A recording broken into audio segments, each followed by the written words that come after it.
Olá, seja bem-vindo ao Saber Direito Profissão, o programa que te ajuda a entender melhor as diversas áreas do direito de uma forma simples e didática.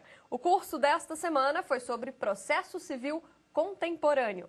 E quem deu as aulas pra gente foi o professor Eric Vidigal, que agora eu recebo aqui para um bate-papo. Tudo bem, professor? Tudo bom, Mariana? Como é que foi essa semana? Corrida. Um assunto bem contemporâneo e moderno, né? Como o próprio tema diz. Do que se trataram essas aulas, professor?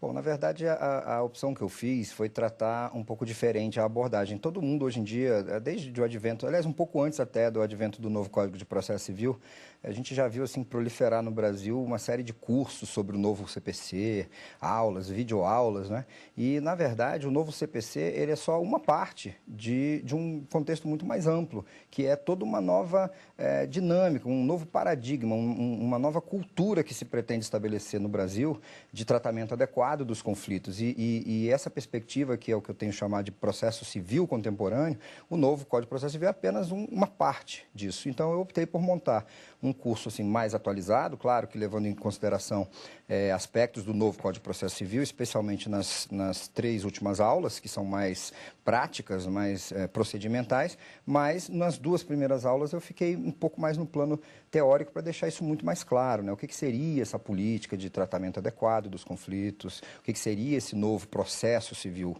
que eu estou chamando de contemporâneo. Entendi. Bom, vamos falar um pouquinho então da sua carreira, professor? Sim. Me conta um pouco dessa sua paixão pelo direito. Ela nasceu como?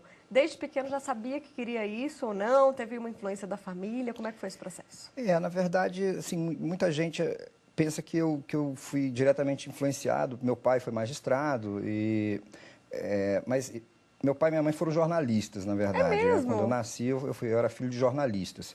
E meu pai acabou se elegendo deputado federal pelo Maranhão, veio para Brasília e a família veio, né?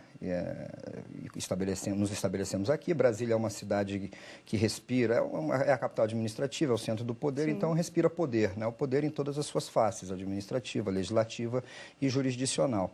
E é muito comum nessas relações de poder, a gente, membros da família, a gente participar, ouvir, né? Então, à medida que depois que meu pai não se reelegeu, ele concluiu o curso de Direito dele e ele chegou a exercer uma função muito próxima da que eu exerço atualmente hoje na Presidência da República, foi assessor especial de um Presidente da República e ali exerceu a advocacia durante muito tempo e dali ele acabou sendo indicado para um Tribunal Superior.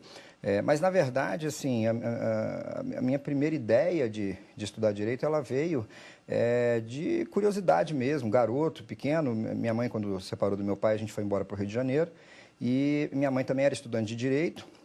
Então, Ninguém quis saber do jornalismo, né?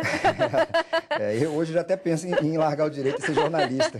Eu acho que a gente está precisando de mais gente para denunciar, sabe? Para a gente sair um pouco dessa discussão formal, infértil e começar mesmo a expor as mazelas para que a sociedade possa saber com o que ela está lidando e a partir daí a gente tentar construir alguma coisa. O trabalho de jornalista é extremamente importante nesse sentido. E eu confesso que eu já considerei várias vezes. Mas, enfim, eu me lembro de algumas situações de quando eu era mais jovem, que logo no começo do divórcio, aquela situação um pouco mais tensa entre os pais, né? Aquela coisa de não se falar, de dificultar o acesso e tudo mais. E eu uma vez vi um livro de guarda de filhos na estante da minha mãe, e de livros de direito, e aí eu resolvi ler, eu devia ter uns 12 anos de idade. Super novo. E aí eu comecei a ler aquilo e gostei, eu não entendia muitas palavras, mas dava para entender. É muito técnico, né? Mas dava para entender a dinâmica, a ideia. E aí eu comecei uma das coisas que eu falo muito para meus alunos, né, que a gente, para se dar bem na profissão, no direito, a gente não tem que ser muito inteligente no sentido assim de letrado, culto. Eu, na verdade, quando entrei na faculdade, eu lia os textos de sociologia, de ciência política, eu não entendi uma linha, porque eu quando era adolescente, eu larguei a escola para tentar ser músico. Eu queria ser músico. Gente, olha, outra vertente. Janeiro, também teve essa questão do músico. E eu larguei o segundo grau, não fiz o segundo grau à época. Então, quando eu vim para Brasília, já maior de idade, eu fiz um supletivo desses de prova. Fiz meu segundo grau em 5 meses, alguma coisa assim, para poder prestar vestibular. Então, eu não tinha base para estudar, né, para ler textos de Durkheim, para ler Hobbes, para ler Locke e compreender. Mas eu segui. E o que eu costumo dizer para os meus alunos é que o que a gente precisa ter, na verdade, é a vocação. E a vocação no direito, ela se resume em uma única palavra, que é indignação. Eu entendo que quem vai operar o direito traz em si um senso de indignação. Né? Um senso de indignação, mas diferente da indignação, por exemplo, que move o bom jornalista, que é uma indignação voltada para a transparência, para o denuncismo, não um denuncismo vazio, não pejorativamente, mas para expor as mazelas, é uma indignação no sentido de que as coisas precisam se acertar, elas precisam se equilibrar. Né? É aquilo que popularmente a gente fala em fazer justiça. Então, eu acho deprimente alguém que, sem saber que está fazendo isso com a própria vida, enterra toda uma vida prestando um concurso para juiz, para membro do Ministério Público, se formando em Direito, investindo numa faculdade, sem ter essa vocação. Né? Apenas pensando no salário, na tranquilidade da profissão. Porque isso é muito bom nos primeiros 2, 5 anos, mas depois disso, a depressão bate. É um índice muito grande entre os concursados, né? Entre os funcionários públicos. Sim. Existe muito. O índice de depressão é muito alto, justamente acho que é isso, né? As pessoas se realizam ali no comecinho e depois vê que aquilo não é para elas, né? Aquilo que o Raul Seixas coloca em Ouro de Tolo, né? Porque foi tão fácil conseguir, agora eu me pergunto, e daí? Eu tenho uma porção de coisas grandes para conquistar e eu não posso ficar aqui parado, né? Então, assim, é muito fácil chegar nisso. Para você passar num concurso desse, é dedicação. Se você se formar em Direito, se você cursar bem, você fica ali 3 anos estudando o básico, daqui a 3 anos, que é o tempo mínimo, você passa num concurso desse, é só dedicação e disciplina. Você não precisa ser um gênio. Uma pessoa com mais disciplina e dedicação vai se dar muito melhor do que uma pessoa super inteligente, mas que não é organizada. Não é focado. Então, isso é muito fácil de conseguir. Mas e depois? O que você vai fazer depois? E, professor, me conta um pouquinho do seu depois. Depois de formado, isso lá no Rio de Janeiro ainda? Não aqui? Eu estudei tinha em Brasília. Voltado. E qual foi o próximo passo? Formou e aí? Na verdade, a gente está sempre planejando e as coisas nunca acontecem muito como a gente espera, né? Quando eu entrei na faculdade, eu acho que, assim, eu sempre eu cresci no meio de pessoas do poder, então eu não achava que certas posições eram inalcançáveis. Então, eu não tenho nenhuma vergonha de dizer que eu entrei na graduação sonhando um dia ser ministro do Supremo, né? Era o que eu queria ser. Mas, no curso do processo, eu jamais pensei em ser professor. Jamais, eu sou tímido, não vou dizer que eu era tímido, eu sou tímido. As pessoas falam, não, mas você dá aula muito bem, não sei o que, sim, mas uma coisa é o personagem, né? Outra coisa é você chegar numa plateia com 1000 pessoas, pegar um microfone e começar a fazer uma palestra. Então, assim, eu detesto fazer palestra, muito embora faça por dever de ofício, mas eu detesto, justamente porque a palestra é diferente da sala de aula, né? E aí, o que aconteceu, na verdade, é que quando eu estava no 9º semestre da faculdade, eu já estagiava com um procurador do Distrito Federal, que era, assim, uma referência aqui no Distrito Federal. Ele foi procurador-geral do DF, uma pessoa que tinha sido aprovada em primeiro lugar num dos concursos mais difíceis do Brasil à época, e era um grande professor, uma referência na faculdade em que eu estudei. E eu era monitor, eu fiz estágio com esse professor até de uma forma um pouco diferente da usual, porque eu era casado, eu trabalhava o dia inteiro, eu fazia algumas matérias de manhã cedo, antes de ir para o trabalho, e matérias à noite. O meu turno era noturno. Tripla jornada, né? Era. Então, um dia eu abordei esse procurador, que era professor da minha instituição, no corredor, e disse assim, doutor Túlio, eu, assim como o senhor, sou filho de magistrado, e o senhor sabe que é difícil a vida de quem é parente de magistrado, porque a cobrança é muito maior, todo mundo acha que a gente é um gênio, de que a gente sabe, de que a gente tem professor particular, e a vida não é fácil para mim, eu já sou casado, enfim, eu tenho essa dificuldade, e eu quero muito aprender, e eu sei que o senhor é a referência, eu quero ser como o senhor, mas eu não quero ganhar nada, até porque eu não posso dar rotina. Eu não tenho tempo para criar uma rotina. Seria quase um voluntário, assim, eu não tenho como ir para o escritório, eu não tenho um turno para isso. O que eu posso me comprometer eu pego os processos durante a semana, eu faço de madrugada as petições, as minutas, eu faço no fim de semana, deixo no escritório para o senhor, de manhã, para o senhor corrigir. E aí, assim, eu vou aprendendo, se o senhor concordar, e não precisa me pagar nada. E aí ele adorou a ideia, topou, a gente foi construindo.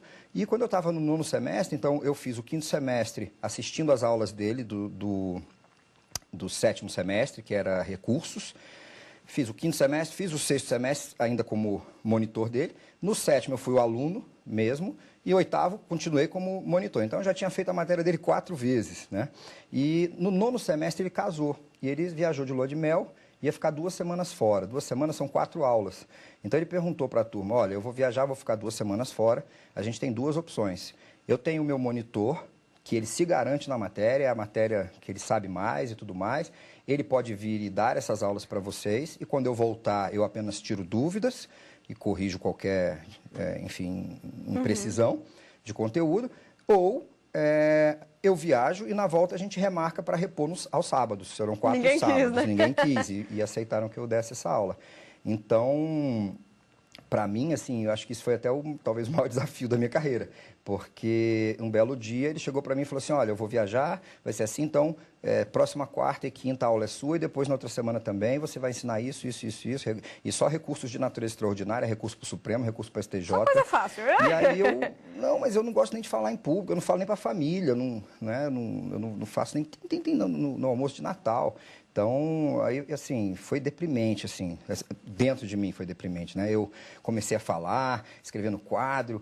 Treinou em casa? Tirei o paletó, daqui a pouco eu dobrei a manga, daqui a pouco o calor começou a subir por aqui, eu tirei a gravata, aí a camisa começou a ficar pregada, assim, isso de nervoso. Aí eu falei, gente, eu preciso ir tomar água. Aí saí da sala, aí entrei no banheiro e fiquei, eu vou embora. Eu vou inventar que surgiu um compromisso, isso não é pra mim, eu não sei o que eu tô fazendo aqui. Aí eu falava, não, mas eu não posso ir embora, todo mundo me conhece, vai todo mundo falar mal de mim a vida inteira, vão rir da minha cara pro resto da minha vida profissional. Aí eu tenho que voltar, aquele conflito, eu voltei. Quando eu entrei na sala, que eu dei aquela respirada, uma menina virou e disse assim, professor, não fica nervoso não, tá todo mundo adorando a aula. Aí todo mundo riu, quebrou o gelo. E aí, a partir daí, eu nunca mais parei. Né? Quando eu me formei, a própria faculdade em que eu me formei já me convidou para dar aula, outra faculdade em seguida, e assim eu já estou há 20 anos. Vamos dar uma pausa aqui no nosso bate-papo, rapidinho? Saber Direito vai para um intervalo. Daqui a pouquinho a gente está de volta.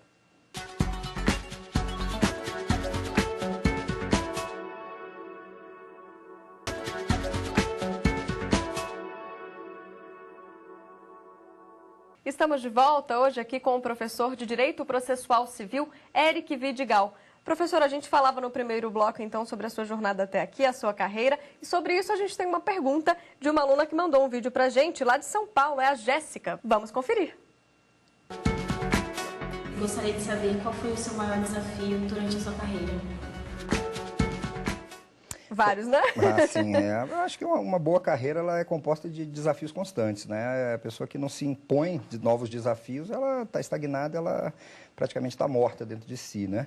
Mas o maior foi aquele que eu contei no primeiro bloco, de entrar em sala de aula a primeira vez, mas o segundo, talvez, grande desafio da minha vida foi quando ocorreu o processo de impeachment da ex-presidente Dilma Rousseff, e da noite para o dia, né, o vice-presidente Michel Temer assumiu o governo, e o subchefe de assuntos jurídicos que foi nomeado, eu trabalhava com ele no Conselho Nacional do Ministério Público, que é o órgão onde eu sou do quadro efetivo.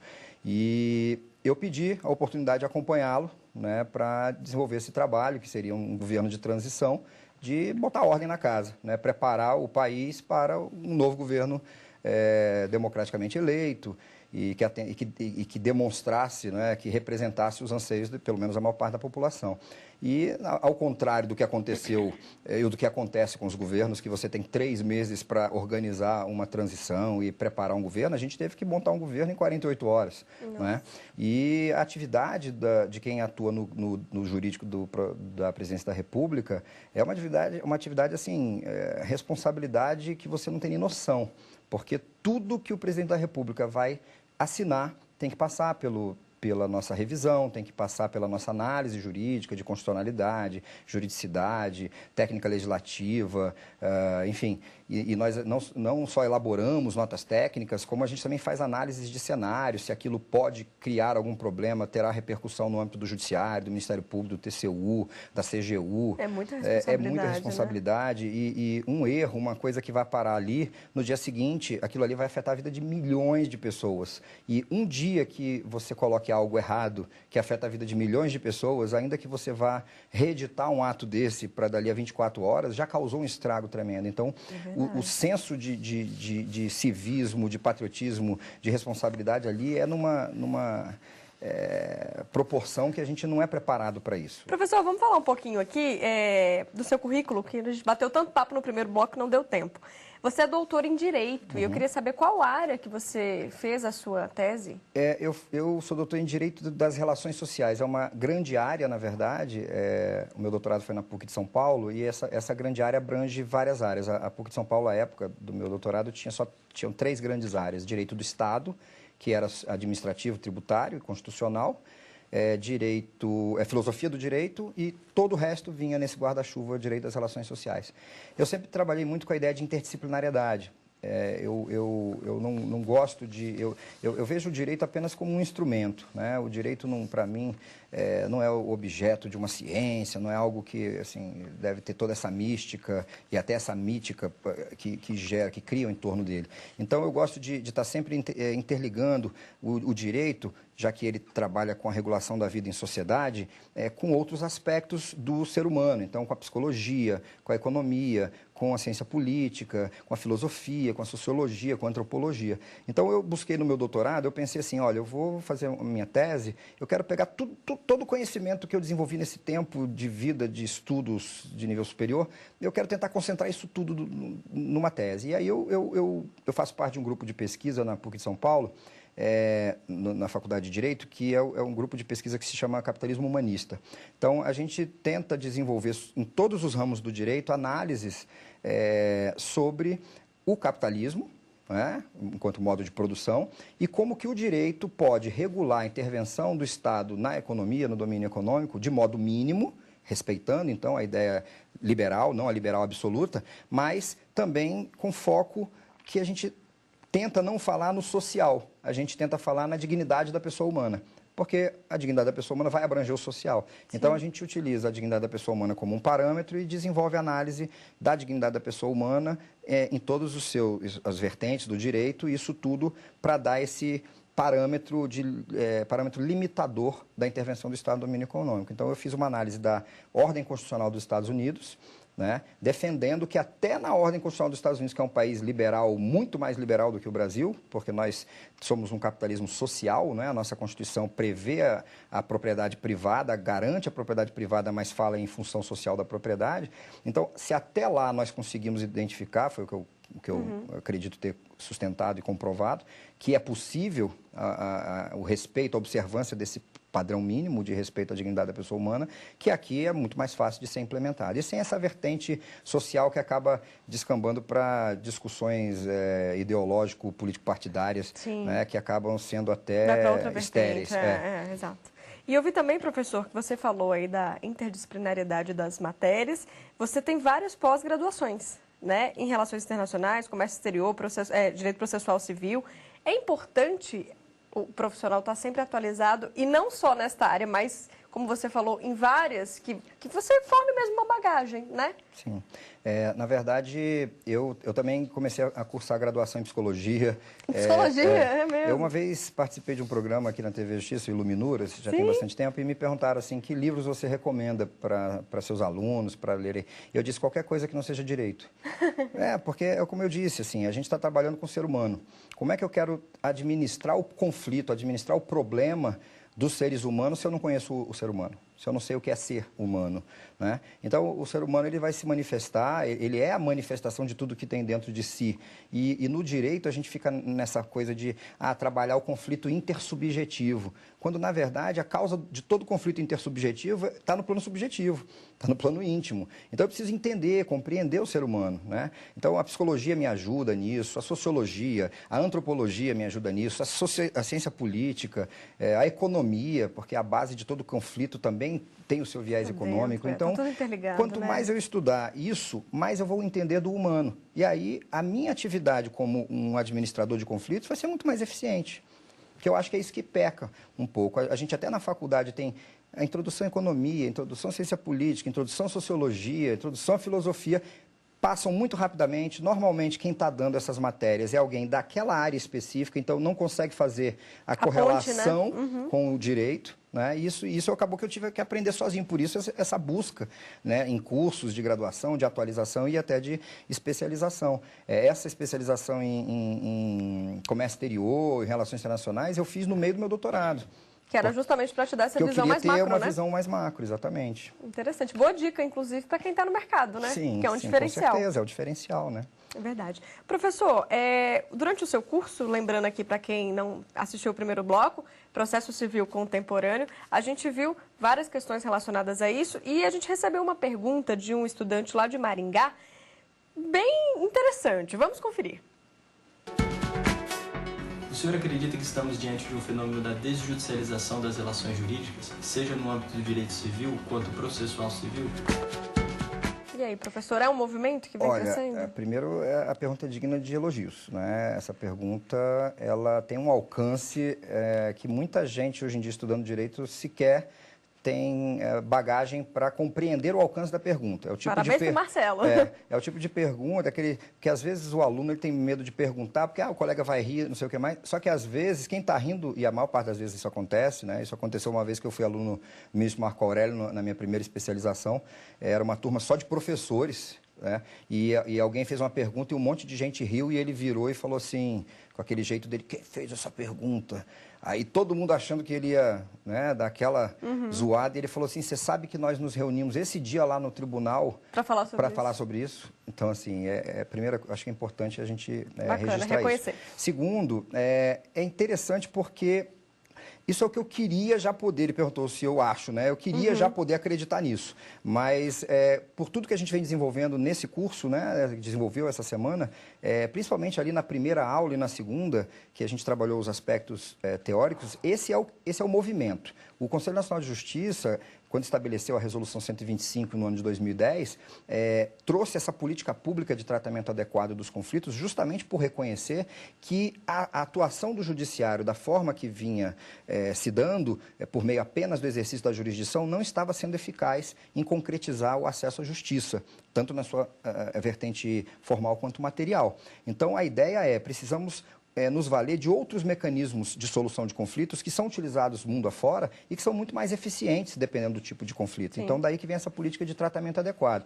A ideia é que nós possamos utilizar os operadores do direito para implementar uma mudança cultural, para daqui a 1, 2, 3 gerações, a gente já não está precisando mais correr para debaixo da saia do judiciário, para reclamar de qualquer coisinha, para que nós possamos passar por um processo de emancipação, nos ver como pessoas capazes, né, de administrar os nossos conflitos como cidadãos, né?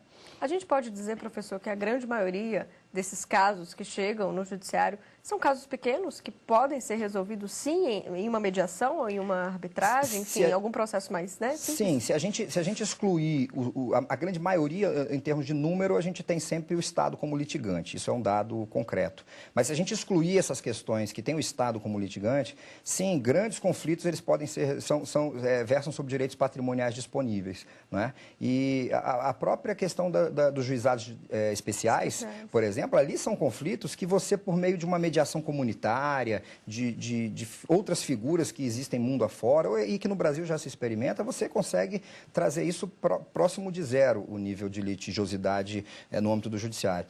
Eu gosto sempre de destacar uma frase que uma vez eu li, que atribuem a um juiz inglês, que ele diz assim, uma sociedade que não é capaz de resolver os seus conflitos sem o auxílio de um judiciário, não pode se dizer civilizada.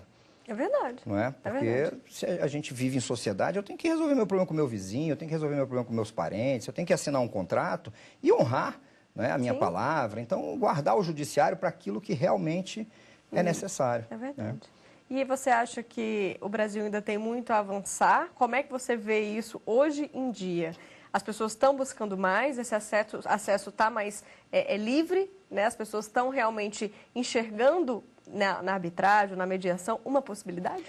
A gente tem dados, né? Já existem pesquisas no sentido de que, por exemplo, no que diz respeito à mediação, quanto mais uma pessoa se sujeita quando uma pessoa se sujeita ao procedimento de mediação e alcança êxito, os números indicam que o próximo conflito que essa pessoa se envolve, ela própria já prefere buscar a mediação ao invés do Poder Judiciário, porque ela passa a ter a satisfatividade daquela solução, não é uma decisão. E aquela solução, ela nasceu dos conflitantes, ela nasce deles próprios. Então, por isso ela é muito mais eficiente. Muito mais barata, mais rápida. E a gente não pode falar em alguém que está desagradado, Sim. que a tensão social continua, né? Então, isso começa e nesse ponto também merece todos os nossos elogios e reconhecimento o Conselho Nacional de Justiça, né? Porque essa política pública de tratamento adequado dos conflitos, ela parte da premissa de que o judiciário reconhece a sua incapacidade de administrar tantos conflitos. São mais de 100 milhões de processos, uma sociedade de 200 milhões de brasileiros. Uma crescente de quase 15%, 20% anual desse número de conflitos. Então, a gente tem essa política que resultou na criação de algumas leis, como, por exemplo, o novo Código de Processo Civil, e a Resolução 125 estabelece a obrigatoriedade de que os mediadores, os conciliadores sejam capacitados, né? Prevê um conteúdo específico, programático, de conhecimento que eles têm que dominar, uma carga horária mínima, e você tem a audiência obrigatória de conciliação e de mediação. Então, ainda que você vá para essa audiência dizendo, eu não quero fazer acordo, não vou fazer acordo com essa pessoa, aquela pessoa que está lá, diferente do que acontecia antigamente, ela é capacitada para lidar com pessoas assim.